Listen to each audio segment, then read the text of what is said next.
Welcome to the Rising Tide Leadership Podcast, where each week we simplify the complexities of your leadership journey. Welcome, everyone, to another episode of the Rising Tide Leadership Podcast, where we aim to give you critical and easily applicable leadership concepts to help you along your journey.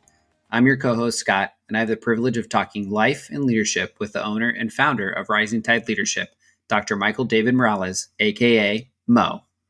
Hey, what's up, Scotty? Man, I love that intro every time, brother. It never gets old. So let's talk leadership.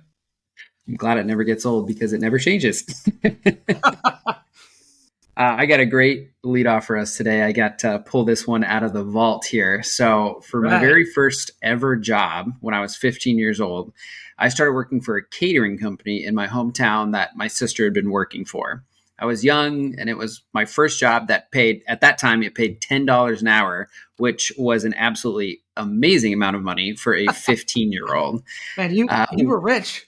I was. So I can't imagine what it pays now. So, but one of the perks was that I additionally into that pay, I also worked only one or two events on the weekends, and that would enable me to make enough money for whatever a 15-year-old bought back in those days. So I don't even remember. But when I initially started working that job, I worked it again because it was a good fit and it provided me with financial means. And as each year went by, though, I found myself returning to work events for this company time and time again. And it really wasn't until years later and after I'd started kind of my leadership journey that I realized the reason that I enjoyed working for this company and working so many events is because the leadership at the helm of the company was a pleasure to work for. In addition, with every year that I worked, I was given more and more responsibility, which was an opportunity for me to work on my leadership skills. So even to this day, that job is really one of my favorites that I've held. I'm still really great friends with the owner and CEO of the company, and even sometimes get asked to come back and work events if they're in need of extra help. Which ultimately to me really signifies that they appreciated the work that I did and that I put in and value me as an individual and a team member. So that being my first job, that really helped me realize different qualities in a workplace that are important to me and help shape my career path into what it is today. And so with that being said, our topic for today is leaders attract the best, and focusing on really how leaders can adapt to the changing landscape of remote and flexible work environments. And so to start things off, Mo, I've been hearing the term a lot lately.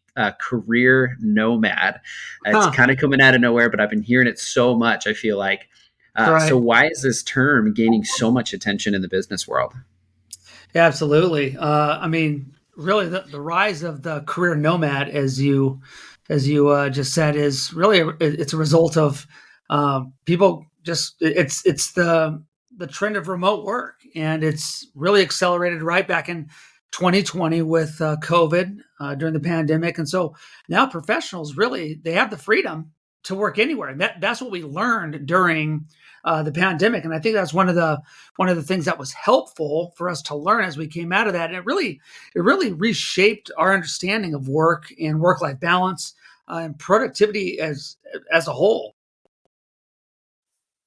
Yeah, 100%. But even with all that kind of being said, you still hear about companies and or CEOs or bosses that are really pushing to bring employees back into the office, or, to put in quotes here, get back to normal.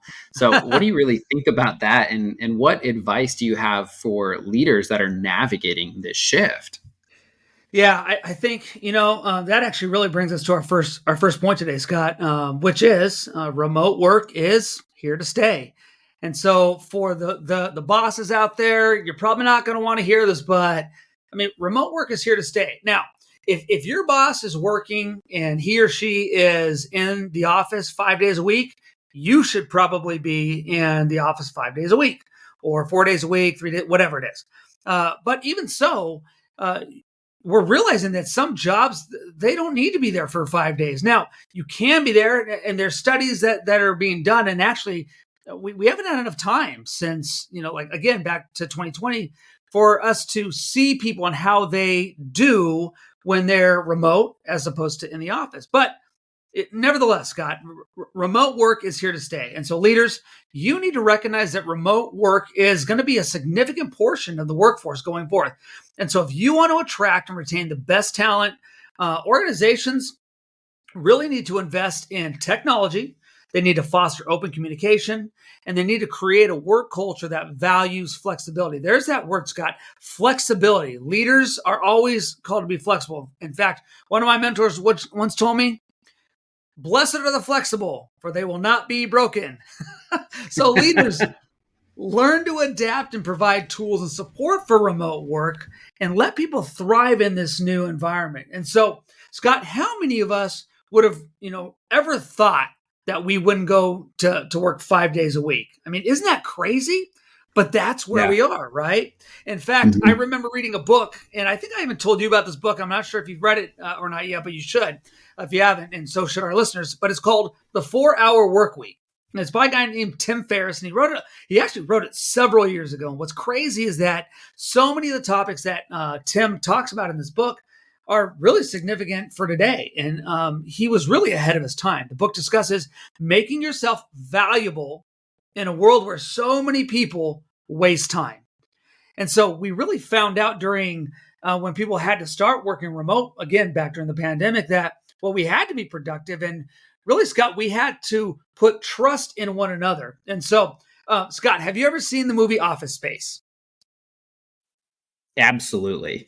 Okay. All right. Okay. So you know exactly what I'm saying now. Now, if our listeners out there have not seen Office Space, right, Scott, they got to go see it like yesterday. Okay. And 100%. Yeah. And so remember when Peter is talking to the Bobs in his interview and they're trying to figure out who matters at the company. They're trying to right size or downsize or whatever they're calling it back in the 90s. But these guys, they were the experts to bring and find out for the company, man, where should we be putting our time and our resources and how are they being used, whatever.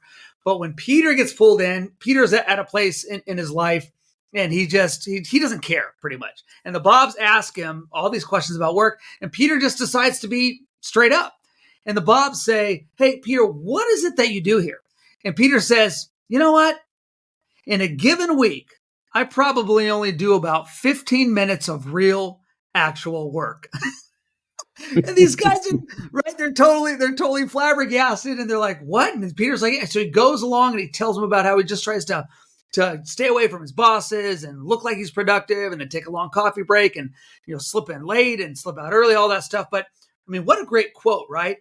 And it might sound funny, but really, there's people out there, leaders. There are people out there, and if you're a bad leader, people are just trying to look like they're working, and you know what? It's not their fault. And so what I'm getting at is this. It's not about punching a time clock. Leaders, anybody can punch a time clock, and people are going to start moving away from your companies. What they need is your help, leaders.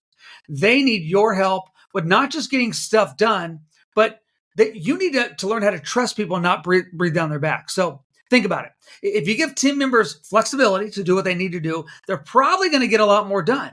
And you might ask the question and say the same questions that a lot of executives ask me, which is, yeah, but what do I do with the people when they start abusing that privilege because I'm giving them so much autonomy?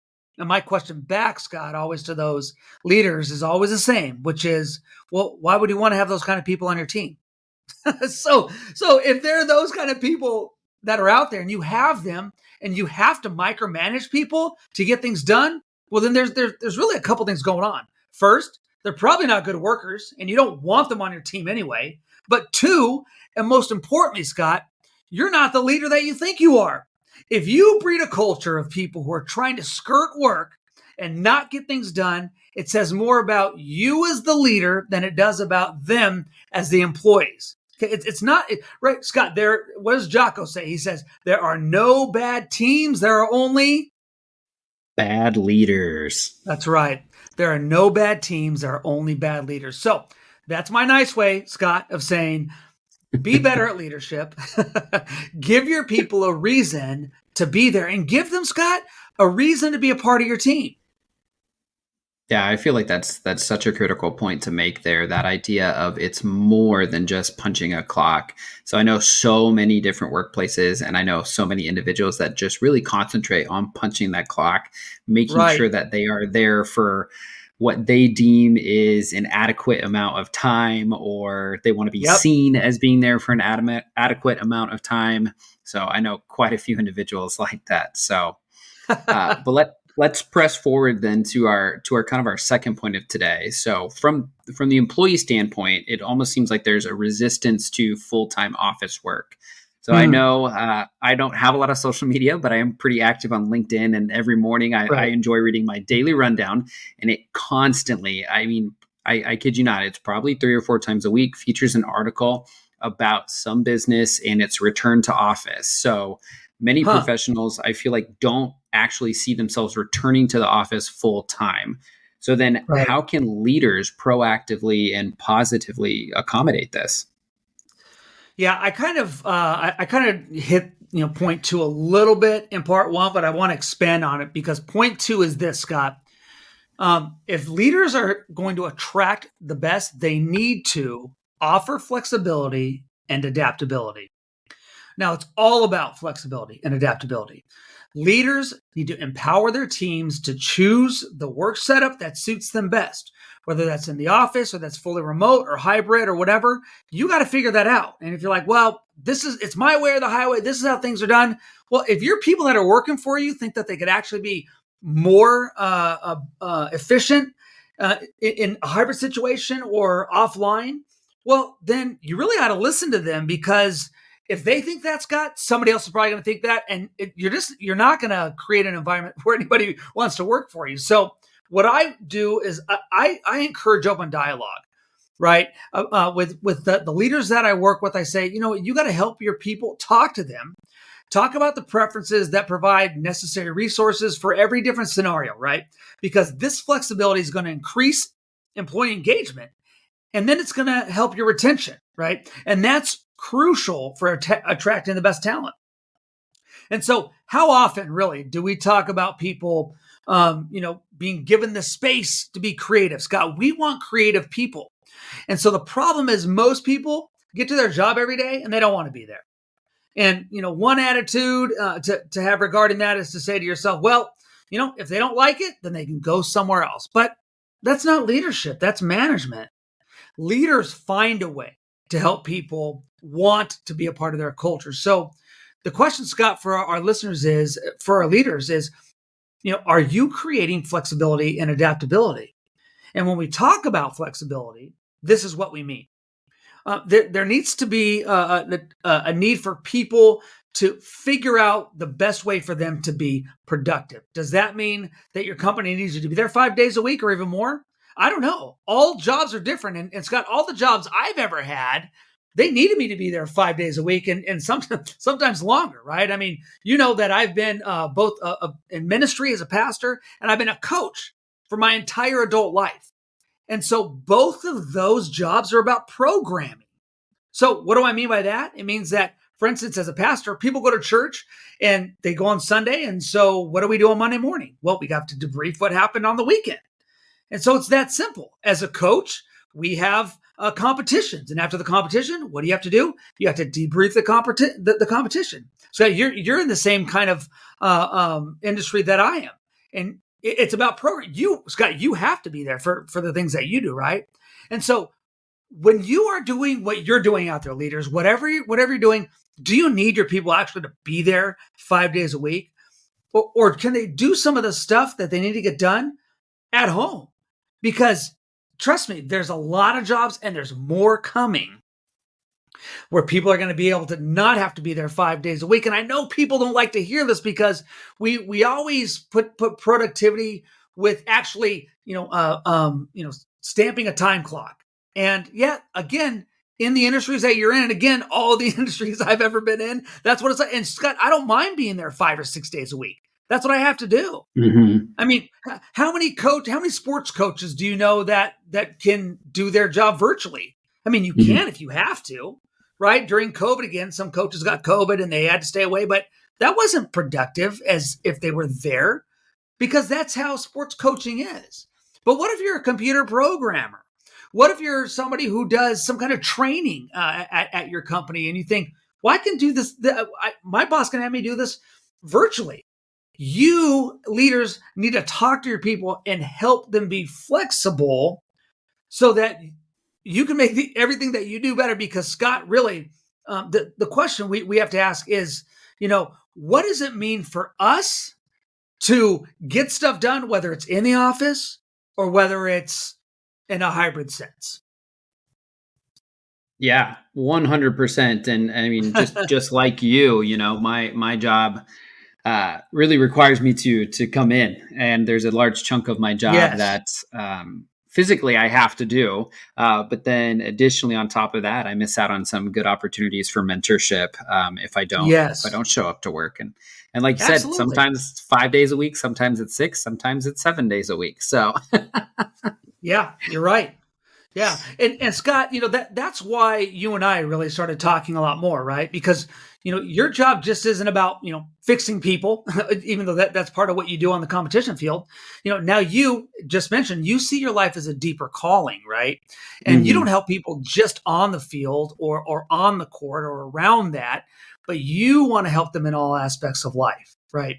And really that bleeds into the virtual piece of what I'm talking about, because well, when you actually have to fix somebody physically, you have to be there.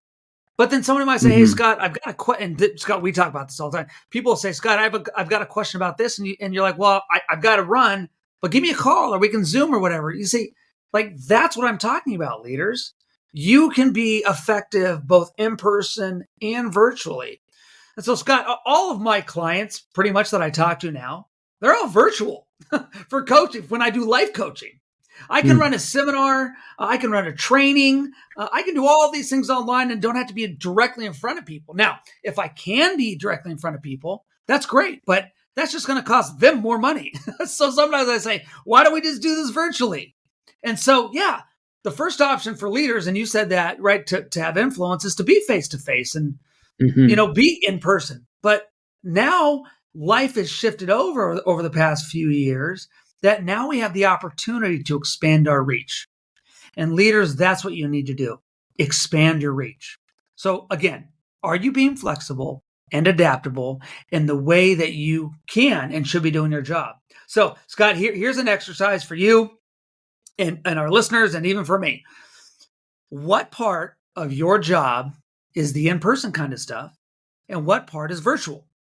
And so what I mean is this, leaders need to write this down. What percentage of time do you have to actually be there with people?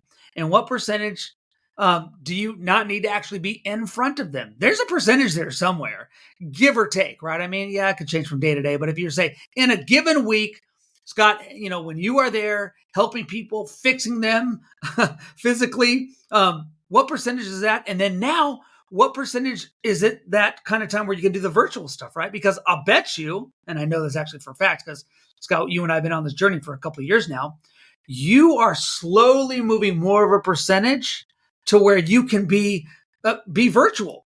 And leaders, that's what I'm talking about. You can figure this out and look and say, what's the percentage in my life? Because you might think that you only need to go into the office a couple times a week, but if your people are there all week, well, then you need to be there, right? And leaders, you need to figure out who on your team do you need to be there and who on your team doesn't need to be there all the time. And it's different for everybody. So where do they need you? And where do you need your people? Yeah, I think that's really a great point, Mo. Sorry, I was having some mic trouble there for a second. But I really do like that idea. It got me so excited, I hit my mute button. But of writing things down. And that's so critical. It's a great opportunity to journal. I'm a huge pros and cons list, but being able to actually write down what can you do virtually? Because even thinking in my head right now, kind of like what you said, yes, a bulk of my aspect of my job requires me to be there, but at the same time, there are things that I can do virtually. There are definitely things that I could do from a different location than my office. And so, like I said, great opportunity to write things down. You're always telling me to journal. And so again, great thing to journal about. Yeah. And really, Scott, that takes us really into the third and final point, which is leaders need leaders, you need to embrace technology. And what Scott's talking about there is a perfect lead in into that last point, because technology is the backbone of remote work, right, Scott? I mean, because you're virtual now, you can do these things. You can talk to somebody at a different location. You can talk to other people in your same field, and you don't have to be in person anymore. You don't even have to, you can be on the phone, but you can be on Zoom, whatever. It can be virtual. So leaders have to ensure that their teams have access to these secure systems, collaborative tools, effective communication platforms, whatever it is, because providing a seamless and remote work experience, not only, Scott, is going to attract top talent, but it also enables them to be productive and efficient regardless of location. And that's the important part. Because remember, the baby boomers are retiring, and they're retiring in droves, and they're being replaced with people who understand technology. Not that, not all baby boomers don't understand technology, but I mean, let's face it, as you and I, Scott, we're actually even, we're the old guys now, right? There's a lot of young people entering the workforce. And as I mentioned above, it's important to just know the things to do, as simple as virtual calls, Zoom, Google Meet, whatever it is in between, and how to collaborate online. Which collaborating online is a lot different than doing it in person. So you have to be able to understand this technology. Don't just pass it off. You need to learn it if you're in the workplace. And so, in fact, Scott, talking about young people, if you have young people on your team, you should be learning from them as much, or probably more, than they're learning from you.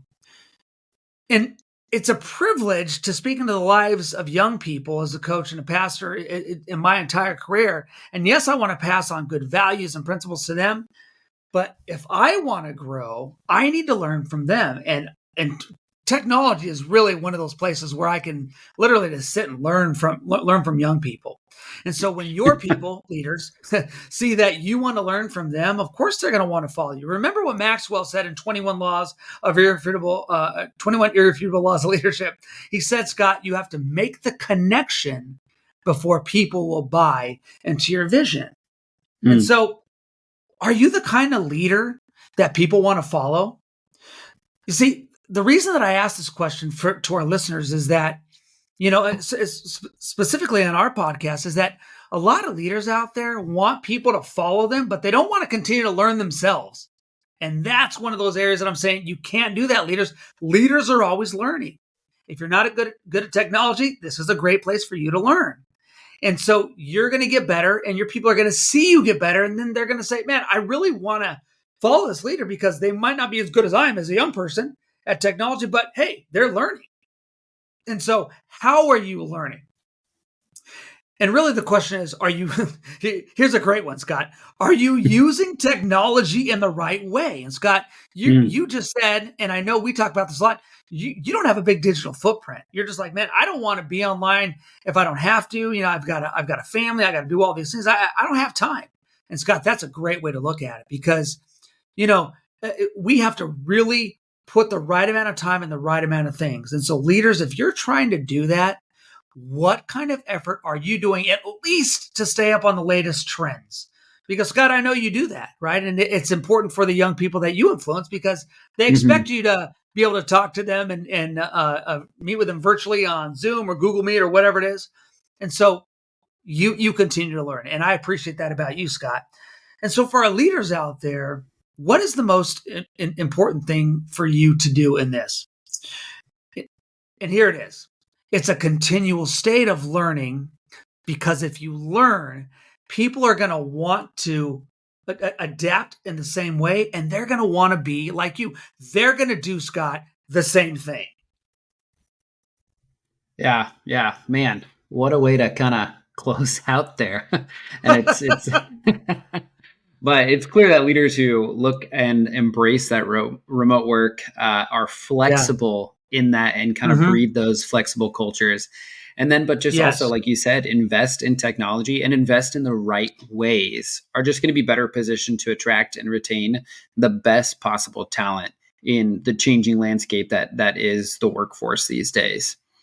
Right. And so, Mo, before we kind of close out for good here, so what are your final thoughts for today? Yeah, thanks for that, Scott. And leaders, remember this: if you want the best people, if you want to attract the best, you're going to need to continue to change with the times. If you have stuff that you can let your people do remotely, give them that autonomy. Let them show you how good they are. And trust me, they will surprise you, but more importantly, they're going to surprise themselves. And always remember this: reward those who do well and get rid of the people who refuse to get on board and make the changes with you. And if you make these changes, it's only going to be helping them and the company, because this is the kind of work that people are expecting to do today. So, they'd rather be home or on the move or whatever. And as a leader, I don't care. I just want to get things done. So leaders, why don't you just learn to do both? That's the true mark of leadership. Man, that was a solid final thought for us here. So thanks, man. Don't want to let you down. Well, everyone, and with that brings us to the end of this episode. If you guys enjoyed listening today, we encourage you to rate, review, and subscribe, and don't forget to share. Thank you all for joining us today. We'll see you all next time. Thank you for listening to this episode of the Rising Tide Leadership Podcast. Highlights and resource links are available for you in the show notes. We hope that you will join us next time as we continue on the leadership journey. Don't forget to like and subscribe so you don't miss out, and share with others so they don't miss out. See you next time.